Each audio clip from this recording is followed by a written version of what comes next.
Hello दोस्तों, मेरा नाम शिवम सिंह है। मैं आपका इस वीडियो लेक्चर में स्वागत करता हूं। इसके पहले हम लोगों ने 8 क्लास पढ़ ली है। अगर आपको वो वीडियो आपने अभी तक नहीं देखा है तो उसके लिए मैं आपको लिंक डिस्क्रिप्शन में दे दूंगा, आप वहां से जाके उसको देख सकते हैं। हालांकि इसके पहले हम लोगों ने कंप्यूटर फंडामेंटल के कई सारे टॉपिक्स को कवर किया है। आज हम आपके सामने लेके आए हैं सिस्टम यूनिट। आज हम जानेंगे कि सिस्टम यूनिट क्या होता है और ये दिखता कैसे है, क्या काम है। तो जो हमारा सिस्टम यूनिट होता है, ये एक बॉक्स होता है जिसके अंतर्गत हमारे कई सारे पार्ट्स लगे होते हैं। ये मेटल का बना होता है। इसके अंतर्गत जैसे हमारा मदरबोर्ड होता है, सीपीयू होता है, पोर्ट्स होते हैं। इसके अंतर्गत कई सारे पोर्ट्स का यूज़ करके हम लोग कई सारे पेरिफेरल डिवाइसेस को कनेक्ट करते हैं। पेरिफेरल डिवाइसेस उन डिवाइसेस को हम बोलते हैं जो बाहर से लगाए जाते हैं। फिर हमारा एसएमपीएस है। ऐसे कई सारे पार्ट्स हैं इसमें जो लगे होते हैं, जैसे हमारा रैम है। तो ये सारे हमारे सिस्टम यूनिट के अंतर्गत होते हैं। फिर है हमारा, अब हम उन सारे पार्ट्स के बारे में समझेंगे जो जो पार्ट्स कंप्यूटर के अंतर्गत जो हमारा सिस्टम यूनिट है, सिस्टम यूनिट के अंदर लगे होते हैं या उसके अंदर होते हैं। इसके पहले हम लोग कई सारे पार्ट्स के बारे में पढ़ भी चुके हैं। आगे हम जो बचे हैं उन सारे पार्ट्स के बारे में पढ़ेंगे। जैसे आपका पहला आप देख रहे हैं स्क्रीन पे मदरबोर्ड है। तो हम समझते हैं कि मदरबोर्ड क्या है, और आपको स्क्रीन पे दिख भी रहा होगा कि मदरबोर्ड कैसे दिखता है। तो पूरे सिस्टम के अंदर मदरबोर्ड एक ऐसा पीसीबी बोर्ड होता है जिस पे सारी की सारी डिवाइसेस कनेक्ट होती हैं। इसी पे सीपीयू भी होता है, इसी पे रैम होता है, इसी पे रोम होता है, इसी पे हमारे जो पेरिफेरल डिवाइसेस हैं वो भी कनेक्ट होते हैं, इसी पे पोर्ट होता है। आप इसके नाम से ही समझ पा रहे होंगे किसका क्या यूज़ होता है। मदरबोर्ड यानी ये कह सकते हो कि इसका एक बहुत अहम रोल होता है कंप्यूटर में, और इसी पे सारे के सारे डिवाइसेस हमारे कनेक्ट होते हैं। ये इसकी जो लेयर होती हैं, फाइबर ग्लास के लेयर बने होते हैं जो 6 से 14 लेयर होते हैं, और इसके अंतर्गत कई सारे एक्सटर्नल कंपोनेंट्स जोड़ने के लिए इस पे पोर्ट्स भी होते हैं, जिसको हम जिसमें चाहें तो कोई भी डिवाइसेस या जो भी हमारे पेरिफेरल डिवाइसेस हैं उनको हम इस पे जोड़ सकते हैं। हम इसको मदर के रूप में भी समझते हैं कि कंप्यूटर की मदर के रूप में इसको हम समझते हैं, इसलिए क्योंकि ये सारे के सारे डिवाइसेस को कनेक्ट रखता है। ये एक मेन सर्किट होती है जिस पे सारे के सारे डिवाइसेस कनेक्ट होते हैं। चलिए आगे समझते हैं हम। अगला है हमारा सीपीयू। तो जो हमारा सीपीयू होता है ये प्रोसेसर होता है। अगर हम सीपीयू का नाम लेते हैं तो सीपीयू से हमको समझ में आता है कि जो हमारा सिस्टम यूनिट है वही सीपीयू है। एक्चुअल में ऐसा नहीं होता है। उसको सीपीयू हम इसलिए बोलते हैं क्योंकि उसके अंदर ये हमारा सीपीयू लगा होता है। जो आपको इमेज में दिख रही होगी, जो इमेज में दिख रहा है आप चिपनुमा, वही हमारा सीपीयू होता है।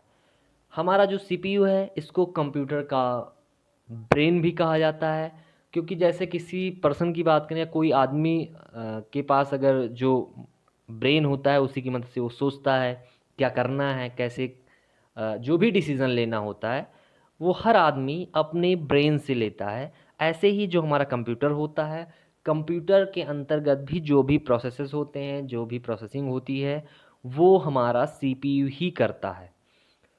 सीपीयू के अंतर्गत जो भी ऑपरेशंस है वो सारे के सारे सीपीयू पे ही परफॉर्म होते हैं।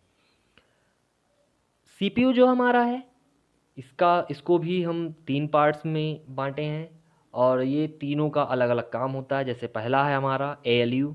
इसका फुल फॉर्म होता है अर्थमेटिक एंड लॉजिक यूनिट।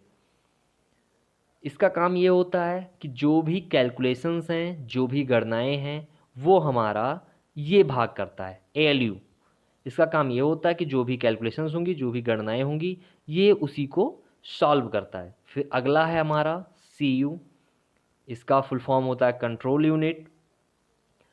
तो इसके नाम से ही आप समझ पा रहे होंगे कि इसका क्या वर्क होता है। ये जो भी हमारे कैलकुलेशंस होते हैं, जो भी गणनाएँ होती हैं, ये उस पे कंट्रोल रखता है और किन गणनाओं को कब होना है, उस तरीके से वो उसको इसके पास एएलयू के पास भेजता है और उस तरीके से वो सॉल्व होता है। एग्ज़ाम्पल के तौर पे अगर हम समझें तो एक घर में कई सारे सदस्य होते हैं, कई सारे सदस्यों में एक घर का मालिक होता है, जो घर के अंदर क्या-क्या चीज़ें होनी हैं, कब होनी हैं, सदस्यों को क्या-क्या काम करना होता है, वो लगभग वही मैनेज करता है और घर में जो भी कंट्रोल है वो उसी के हाथ में होता है। तो ऐसे ही जो हमारा सीपीयू होता है, इसमें ये बॉस के रूप में काम करता है, जो हमारा सीयू होता है। फिर अगला अगला है हमारा एमयू। इसका फुल फॉर्म होता है मेमोरी यूनिट। इसका काम ये होता है कि कोई भी कैलकुलेशन प्रोसेस होनी होती है जो, वो हमारा एमयू पे होता है। ये एक मेमोरी होती है, मेमोरी रजिस्टर होती है जिस पे जो भी इंस्ट्रक्शंस हैं और जो भी डेटा है वो प्रोसेस होने के पहले और प्रोसेस होने के बाद ये इसी पे स्टोर होता है। उसके बाद में ये हमारा रैम पे जाता है। वैसे जब मैंने मेमोरी के बारे में पढ़ाया था तो आपको बताया था कि डेटा प्रोसेस होने से पहले रैम पे रहता है, उसके बाद में ये हमारा सीपीयू के पास जाता है। लेकिन रैम से ये डायरेक्टली हमारा एमयू के पास जाता है और एमयू पे ये तब तक स्टोर रहता है जब तक वो प्रोसेस नहीं होता। प्रोसेस होने से पहले और प्रोसेस होने के बाद डेटा हमारा एमयू पे आता है, उसके बाद में ये रैम से होती है, फिर इसको जो वर्क करना होता है वो वैसे करता है। फिर आगे हम समझते हैं, अगला है हमारा पोर्ट्स। जैसा कि आप लोग देखे होंगे, अगर आप के पास सिस्टम है, आप सिस्टम देख रहे हैं या लैपटॉप है, तो उसमें हम देखते हैं कि कई सारे पोर्ट्स होते हैं। पोर्ट्स का काम क्या होता है कि जो हमारे एक्सटर्नल पेरिफेरल डिवाइसेस हैं उसको कंप्यूटर से कनेक्ट करना। जैसा कि आपको स्क्रीन पे कई सारे पोर्ट्स दिख रहे होंगे। इसमें आपका पहला पोर्ट है PS2। तो PS2 पोर्ट्स का यूज़ हम लोग PS2 माउस और PS2 कीबोर्ड का करते थे। और ये जो हमारा PS2 पोर्ट होता है, ये प्लग एंड प्ले नहीं होता। अगर आप इसके अंतर्गत माउस को जोड़ते हैं या कीबोर्ड को जोड़ते हैं तो उसके लिए हमें सिस्टम को रीस्टार्ट करने की ज़रूरत पड़ती है। फिर अगला पोर्ट है हमारा यूएसबी पोर्ट। यूएसबी पोर्ट हमारा प्लग एंड प्ले होता है। अगर हम इसमें डिवाइसेस को कनेक्ट करते हैं तो हमें सिस्टम को रीस्टार्ट करने की ज़रूरत नहीं पड़ती है। ये ऑटोमेटिक सिस्टम इस पोर्ट में लगाते ही डिवाइसेस ऑटोमेटिक एक्टिव हो जाता है। फिर उसके बाद में अगला है हमारा ईथरनेट पोर्ट। इसमें हम लोग नेटवर्क को जोड़ने के लिए करते हैं। जैसे नेटवर्किंग जब हम कंप्यूटर की करते हैं तो इसमें उस केबल को लगाया जाता है जो एक कंप्यूटर को दूसरे कंप्यूटर से जोड़ता है। इसको एनआईसी पोर्ट भी बोला जाता है। फिर अगला है हमारा सीरियल पोर्ट। इस और उसके बाद में हमारा LPT1, ये प्रिंटर पोर्ट होता है। फिर है हमारा BGA पोर्ट, इस पे मॉनिटर कनेक्ट होता है। फिर है स्पीकर का, फिर माइक्रोफोन का, ऐसे गेम पोर्ट होता है। ऐसे कई सारे पोर्ट्स हैं। कुछ पोर्ट्स इसमें नहीं भी दिए गए हैं, कुछ पोर्ट्स का यूज़ अब नहीं होता है, यूज़ बिल्कुल लगभग ख़त्म हो चुका है। और कई सारे पोर्ट्स अभी नए नए आ रहे हैं उस डिवाइसेस के अनुसार। तो जो हमारा पोर्ट्स होता है वो एक कनेक्टर के रूप में काम करता है पेरिफेरल डिवाइसेस को जोड़ने के लिए। फिर अगला है हमारा SMPS। इसका फुल फॉर्म होता है स्विच्ड मोड पावर सप्लाई। इसका काम ये होता है कि जो इलेक्ट्रिक हमको मिलती है वो AC के रूप में मिलती है। आपको पहले भी बताया गया है कि कंप्यूटर हमारा DC करंट पे चलता है।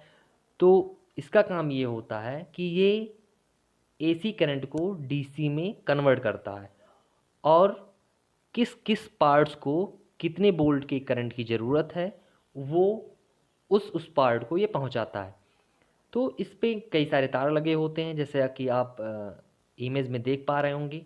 इसमें क्या है, एक तरफ से हम AC करंट देते हैं, दूसरी तरफ से हमें DC करंट मिलता है और कितने कितने वोल्ट में चाहिए वो अलग अलग उसका सप्लाई दिया गया होता है। इसीलिए हम इसको स्विच्ड मोड पावर सप्लाई बोलते हैं। दोस्तों, अगर आपको हमारा वीडियो पसंद आया हो तो वीडियो को लाइक करें, कमेंट करें, वीडियो को शेयर करें और हाँ, चैनल को सब्सक्राइब करना ना भूलें।